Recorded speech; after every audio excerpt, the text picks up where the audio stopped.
Flag flag flag. ಹೋಗಿ lorry ಅವ್ನಿಗೆ ಹೇಳೋಣ. ಮೋಸ್ಟ್ಲಿ ಅವ್ನು ಗೊತ್ತಿಲ್ಲ ಅನಿಸುತ್ತೆ. ಮೋಸ್ಟ್ಲಿ ಏನು ನಿಜ ಗೊತ್ತಿಲ್ಲ. ಹಲೋ ಹೇಳಿದೆ, ಸರಿ ಮಾಡ್ಕೋತಾರ ಇಲ್ಲ ಗೊತ್ತಿಲ್ಲ. ಬಟ್ ಗಾಡೀಲಿ ಒಳ್ಳೆ ಪಿಕಪ್ ಇದೆ ಅಂತ ಗೊತ್ತಾಯ್ತಪ್ಪ.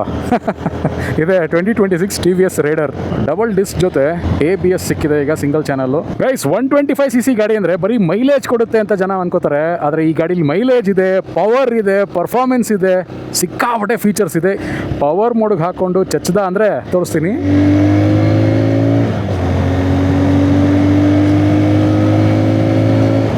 0 to 60 ಬರೀ 5.8 ಸೆಕೆಂಡ್ಸಲ್ಲಿ ಹೋಗುತ್ತೆ. ಜೊತೆಗೆ 60ರಿಂದ 65 ಕಿಲೋಮೀಟರ್ ಮೈಲೇಜ್ನ ಕೊಡುತ್ತೆ. 125cc ಇರುವಂಥ ಈ ಗಾಡಿ 11 ಹಾರ್ಸ್ ಪವರ್ನ ಪ್ರೊಡ್ಯೂಸ್ ಮಾಡುತ್ತೆ ವಿತ್ 11.75 Nm ಟಾರ್ಕ್. 95,000 ರೂಪಾಯಿ ಎಕ್ಸ್ ಶೋರೂಮ್ ಪ್ರೈಸಲ್ಲಿ ಸಿಗ್ತಾ ಇದೆ ಅಂದರೆ ನಿಜವಾಗ್ಲೂ ಇದು ಸ್ಟೀಲ್ ಅಂತಲೇ ಹೇಳಬೇಕು. ಈ ಗಾಡಿ ಬಗ್ಗೆ ಕಂಪ್ಲೀಟ್ ರೈಡ್ ರಿವ್ಯೂನ ನಾನು ಪೋಸ್ಟ್ ಮಾಡಿದ್ದೀನಿ ನಮ್ಮ ಮೋಟೋಟೆಕ್ ಕನ್ನಡ ಯೂಟ್ಯೂಬ್ ಚಾನಲಲ್ಲಿ. ಚೆಕ್ಔಟ್ ಮಾಡ್ಕೊಳ್ಳಿ. ಇನ್ ಕೇಸ್ ನೀವೇನಾದರೂ ಮೈಸೂರು ಸುತ್ತಮುತ್ತ ಇದ್ದೀರಾ, ಈ ಗಾಡಿನ ಟೆಸ್ಟ್ ರೈಡ್ ಮಾಡಬೇಕು, ಬುಕಿಂಗ್ ಮಾಡಬೇಕು ಅಂತ ಯೋಚನೆ ಮಾಡ್ತಿದ್ದೀರಾ ಅಂದರೆ ಸ್ಕ್ರೀನ್ ಮೇಲೆ ಕಾಣ್ತಿರೋ ಅಂಬಾರಿ TVS ಶೋರೂಮ್ನ ವಿಸಿಟ್ ಮಾಡಿ. ಹಾಗೆಯೇ ಈ ಥರದ ಆಟೋಮೊಬೈಲ್ ಅಪ್ಡೇಟ್ಸು ಕನ್ನಡದಲ್ಲಿ ಬೇಕು ಅಂದರೆ ಮೋಟೋಟೆಕ್ ಕನ್ನಡ ಅಕೌಂಟ್ನ ಫಾಲೋ ಮಾಡ್ಕೊಳ್ಳೋದು ಮರಿಬೇಡಿ. ಇಲ್ಲೇ ಫಾಲೋ ಬಟನ್ ಕಾಣ್ತಿದೆಯಲ್ಲ, ಒತ್ತಿ ಫಾಲೋ ಮಾಡ್ಕೊಳ್ಳಿ.